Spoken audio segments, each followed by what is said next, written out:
Hello, and welcome to this Avizo Basics tutorial. My name is Jeremy Shaw from the Centre for Microscopy, Characterisation and Analysis at the University of Western Australia, and I'm going to be taking you through just in this particular tutorial about just the basic interface of Avizo and how you go about using it. So before I do, I just wanted to cover a couple of points before doing so. In particular, I just wanted to briefly mention that all your workflows while you're using Avizo should be documented.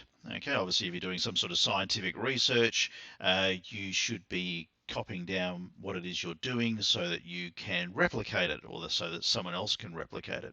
And someone should be able to take your data, follow the procedures that you took, and come up with the same result. Okay, so this is just an example workflow, and on the left we have a series of steps that we took. We've got here the modules that we used, and this applies to any three-dimensional imaging program, not necessarily just Avizo. So you should be writing down the different modules or operations that you used to manipulate your data. And often those particular modules will have some sort of subsetting that you applied, so they should be documented here in this column. And then finally, a column just explaining why you did what you did.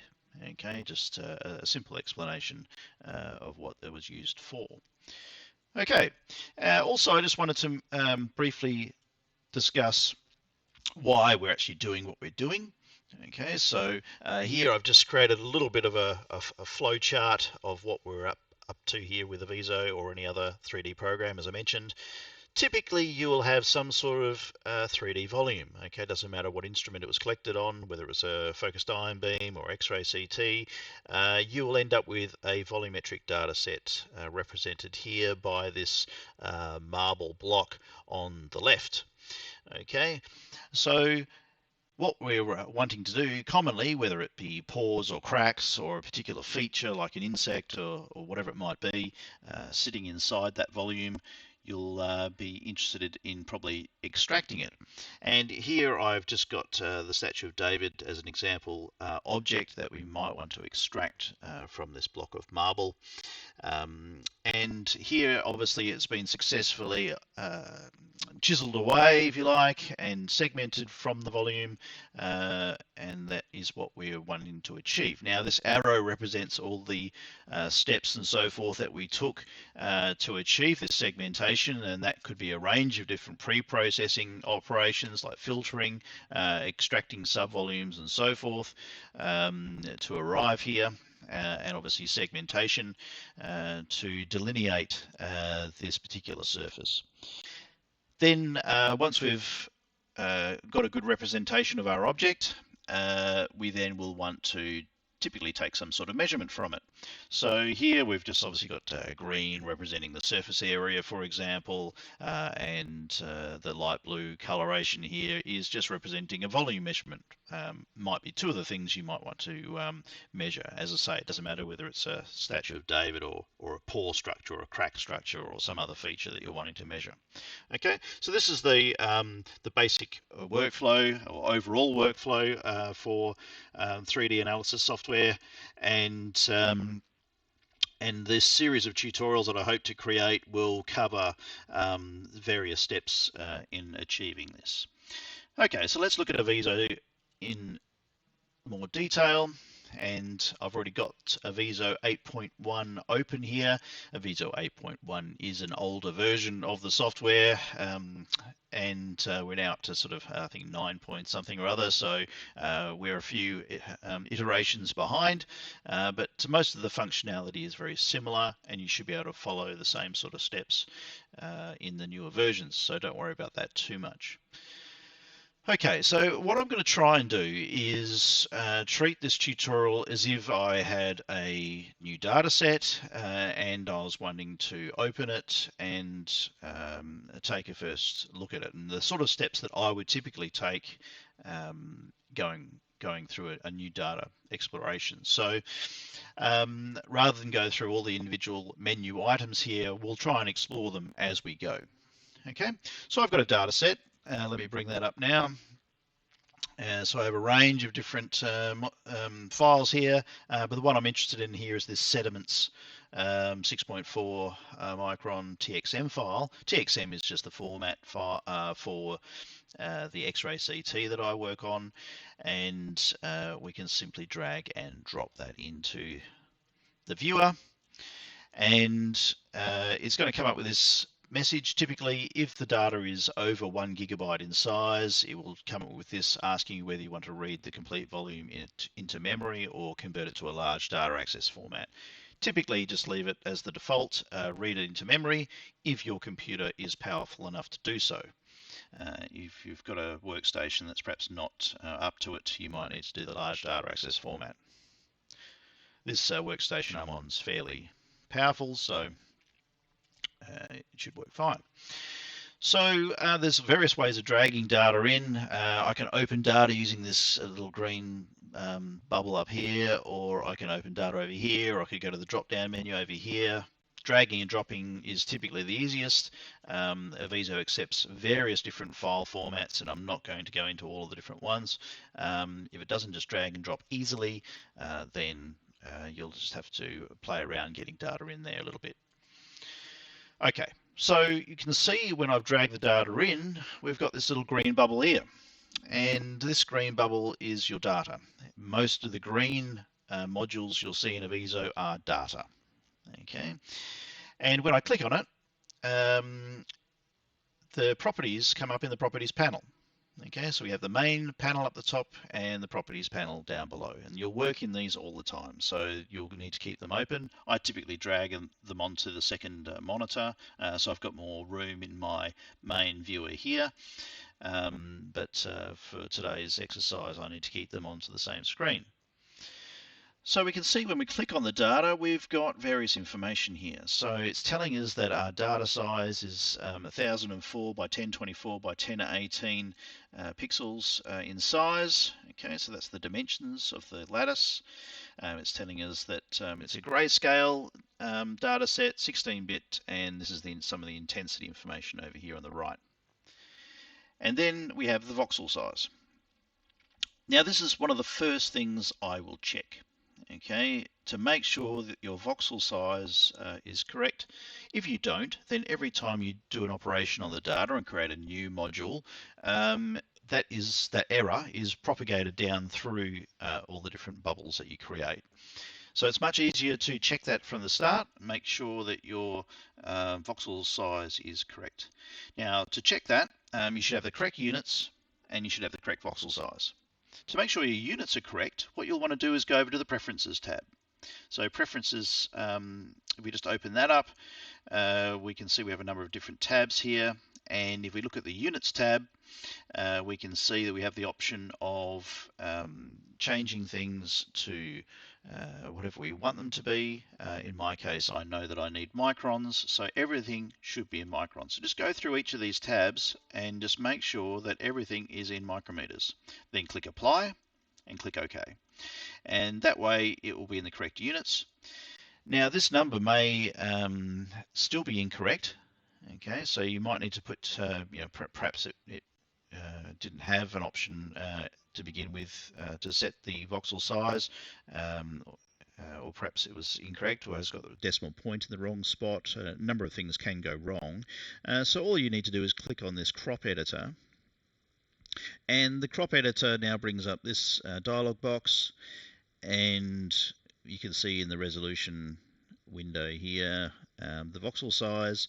We can see that this is 6.38776 in all dimensions, so it's an isotropic data set, and we have the correct values in there. But you could easily make this 63 for example, and change that in all of them, and then it would become 63 microns voxel size. So we don't want that. We want it 6.3, which is what it should be. And so you then just click OK, and then you should have the correct voxel size. As I say, make sure that's one of the first things that you do with the data. Okay, so we now have our data in Avizo, and one of the first things you want to do, obviously, is have a look at it. There are two ways of looking at it. You can look at it in 2 dimensions or 3 dimensions. Two-dimensional slices are typically, and 3 dimensions, so something to visualize your data are typically yellow or orange boxes or bubbles, and you simply click on those and attach them to the data. Okay. If the option isn't sitting up here under these shortcuts, you can either click on this little arrow here and it brings up a menu, or you can right click on the bubble and it will bring up the menu, and that allows you to type in something that you want to search for, and it also has these shortcuts here, or you can start delving into the many different options in the menu here for attaching modules. Okay, in this case we just wanted to attach an ortho slice. We can attach as many ortho slices as we want. Okay. All modules typically have some sort of help option, so you can see here if I click on ortho slice, there's a question mark just here. If you click on that, it'll tell you something about how that particular module operates. Okay, so you can use the help option as much as you want. There's also a help up in the top right corner here. Okay, so you can see these two ortho slices are now attached. Let's just see how they work. So my data is a little bit dark. I want to see it a little bit more clearly. So I'm going to change the brightness and contrast using the color map here. So I can make it brighter by moving the slider across. I'm looking at the wrong one. Let me just turn off this second one. Okay. So I can now make it brighter, and I can also make it darker by changing this slider here. So all we're doing is we're playing with the histogram of the data and changing the brightness and contrast. Okay, so we can see a little bit more clearly. I'm just using the mouse wheel to scroll in and out and have a look. I can use the hand tool here to move the object around in any orientation I want. If I get a bit lost, I can click on one of these icons up here, which just takes me back to a particular orientation. So I can click on that one, that one, that one, and it just puts the slice into a particular orientation in the viewer, and that can be really useful. You've got this pointer tab over here, so you'll commonly flip between the hand and the pointer. So the escape key is the shortcut on the keyboard to toggle between those two, and you'll use that all the time. So as you can see, I'm just hitting the escape key now. I can toggle backwards and forwards to use the pointer. Okay. All right, so you'll notice that when I scroll through the slices like I'm doing now, we can look through the data using the slice number slider. Okay, the data is sitting there just scrolling through and it's not moving. I should have started with this perspective mode. I've just clicked on this eye to toggle between the perspective mode and the orthographic mode. So let's show you the perspective mode first. So you can see as I move the slice in perspective mode, as I get further away, it gets smaller. And that's useful if you're making movies and so forth, where you want some sort of real world interpretation of what your data looks like. But for many operations in Avizo, the orthographic mode is far more useful to work in. So if I change it to orthographic, it now stays in one position like so. And that becomes useful for a number of different features, and I'll cover a couple of those going forward. All right, now I mentioned I stuck a second ortho slice on there, so if I put that on now, you can see it's I hadn't changed that one, so it's gone back to what it looked like originally. And they're both in the same orientation. So this ortho slice here is currently in the XY orientation, and this one is in the XY orientation. Let's change the second one to the XZ orientation, and you can see now if I click in the window and move this, we have two ortho slices at different orientations through the data. Okay, so that can be useful for viewing the data on occasion, but you notice that the brightness and contrast is different between those two different slices. So what you can do is link them. To link, you click on one module and the other module to bring both up in the properties window, and then to do that you hold down the shift key, by the way, okay, to highlight more than one. Okay, and then you've got these little chain icons. This is a little bit different in later versions of the software, but you'll be able to find a similar way of doing it. Okay, so we now have those two active, and then we simply drag these little links here to whichever one we want to link. So for example, we might want to link the color map. So here I'm just linking the color map to there, okay, and it will change to whichever one you link to. So in this case, it changed to the one that I'd already changed. So now the contrast and brightness is nice in both slices. And to disconnect those, you simply right click on the chain link and go to disconnect. All right. And you can see this little white line has appeared showing that those two modules are linked together in some way, shape or form. Now I've been turning these on and off, so you can see I've just been clicking on the orange square in each of the bubbles, and that will turn that particular module on or off, okay, in the viewer. All right, so we're looking at our data in 2 dimensions at the moment. So what if we want to look at it in 3 dimensions? That's the other thing we might want to do as a first step in terms of exploring what we have. So let's go back to our module here and attach a volume rendering. As I say, if it's not there, right click and go to the volume rendering option in the shortcut here, or you can search for it in the menu here. So we'll create that one. Takes a minute to pop up. And we now have a volume rendering of our data. Now, it's just a large cylinder at the moment, and that's because we're looking at all the voxels in the data. What we want to do is use the color map here to change the transparency of the voxels. So here, for example, we might want to make the black voxels more transparent. So I drag this across. We now get rid of most of the background. Okay, and we might want to make it brighter. So I'm just going to increase the brightness. Let's drop the background off a little bit more. And so we now have a 3-dimensional representation of this particular sample, which is a sediment sample. They're foraminiferans. It's come from an offshore core sample, and it's just full of small marine organisms, calcifying marine organisms called forams. And this is just a number of them put into a straw. So this is about 5 millimeters across. Okay, so what else can we do with the volume render? We can make change the lighting effects, for example. So we click on this first part of the bubble here. You could make it specular, which puts a little bit of a shine onto the data.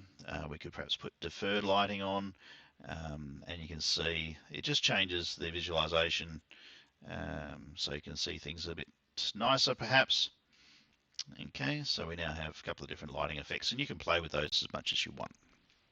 You can do things like change the transparency by changing the alpha, so how transparent the volume is. So if we go down, we can sort of make it fade out and do a few things like that. Okay, so as I say, one of the first things you want to do is change the voxel size and make sure your units are correct. Then you might want to attach a 2-dimensional or 3-dimensional viewer so you can actually look at the data and have a bit of a play around and see what you're doing. One of the other common things that you'll do at the beginning of your analysis is to reduce the size of the data set. Okay, the smaller the data set is, the easier it is to work with in terms of computational processes, and so we want to reduce the size. We can see we've got some area out here that we could crop away, which contains little to no information. And we can also see in this particular data set that this top area here is quite blurred, and that's because this portion of the sample moved a little bit during the X-ray CT scan, and so the quality of these particular objects is pretty poor. So we may just want to look at the internal portion of the data. And so to do that, we might want to attach an extract subvolume. Okay, as I say, we get out of whack here, we can click on one of these buttons which will take us back to a particular orientation. And now I'm going to attach an extract subvolume item. It's in the shortcut there, but we can also attach it this way. And so what that does is brings up this blue box. Okay, now just to show you what happens when you work in perspective mode, let's click that icon so we're now in perspective mode. Now things that are closer to us appear bigger and things further away appear smaller. So the box is now in perspective mode. If I want to try and crop the data, I'm now looking straight down the box, and as you can see, it's very difficult to know where the edges of your box are, okay, and relative to the data. So working in orthographic mode makes it much easier to do your cropping. Okay, so what I can now do is click the escape key, change it to the pointer, move this into the middle, and I'm going to make the box about that size. We might want to look at it from the side. I'm just doing this in a fairly quick and easy fashion. So we're going to look at a data cube that's sort of in the middle of the data set. You'll want to take a bit more care placing this obviously for your data set. You can set the box size yourself, so you can see this is about 350 pixels in size in all dimensions. So I'm going to set this to 350, 350, 350. So we now have a uniform box size, and we can see that it's sort of in the middle of the data set, which is where I want it. And all you do then is click apply. Okay, and what that does is creates a new green box. Okay, you see the lattice information says that it's 350, 350, 350. All the other information should be about the same. Okay, you've got these little connectors between modules. I often disconnect the ones between these operations because when you save the data and load it back in again, it'll often try and recalculate a lot of these operations, and that can take some time, especially if you're doing a filtering operation. You don't want to do it again every time you load the data. So I typically disconnect them. Okay, so now what we can do is we can drag these bubbles to the new data set, or we can create new ones, it doesn't matter. And we can now use those to visualize this new portion of the data. Okay, so here it is, this 300 square box, and we can move through exactly the same way we did for the larger data set. But because this one's much smaller, it'll be much easier to work with. Okay, so once you get to a certain point, you'll want to save your data. It's important to save frequently in case it crashes or something else happens that means you'll lose all the operations you've done. So just save the data. And to do that, just go to File. You can save the project as, which will save all the modules and all the different operations you want. You can save individual bubbles by going clicking on that particular bubble and going File, Save Data As, and you can save it as a range of different file formats here. So you might want to do a 3D TIFF stack, for example, if you want to load it into something like Fiji or ImageJ. So you can do that. Let's save the project. So I'm going to save the project as. Make sure you save it into the file location that you want. So I'm just going to save it into my data set into this folder here and call it what you want, sediment. And this save as type area here, always change this to pack and go. Okay, just saves all the different modules and the connections in a way that allows you to reopen them more easily. The just the simple project one doesn't quite have the functionality that we'd like it to have. It's a shame this isn't default because it's the way that you would always save our data with this pack and go. So it's not, you have to change it every time in 8.1 anyway. Okay, so we're now saving that, and so we're secure and everything's saved away. So that probably brings us to the end of the basic interface. Okay, I've taken you through the main steps that I would go through in terms of looking through most data sets that I encounter. As I say, you just want to make sure your units are correct. Look at the data briefly using 2D or 3D modules, and then you perhaps want to extract a subvolume out. In future tutorials, I'll start to cover more of the pre-processing steps, things like filtering, openings, closings, this sort of thing that you might want to do the data to help you pull information out and do then the segmentation. And I'll have a separate tutorial on the segmentation editor and then a few other things as well. So that brings us to the close of this tutorial. Thanks for listening, and I'll catch you next time.